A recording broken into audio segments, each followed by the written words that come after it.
I will show you how to build the simple single-axis robotic arm you can see here. It is controlled by a potentiometer and an Arduino. You will need the following things. One Arduino Uno R3 with the cables to connect them to your computer.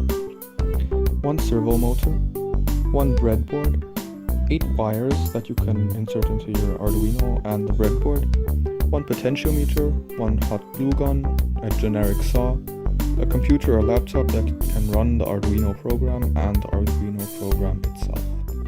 Let's start by assembling our circuit.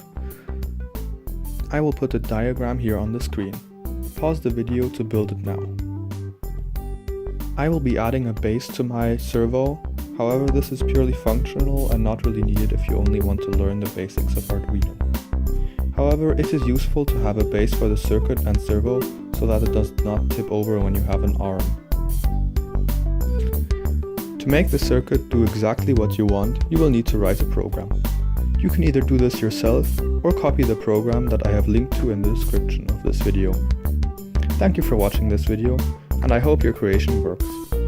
If you have any further questions, please look at my more detailed instructable article on the site, and do not hesitate to contact me over the comments on this video or the instructable on the site.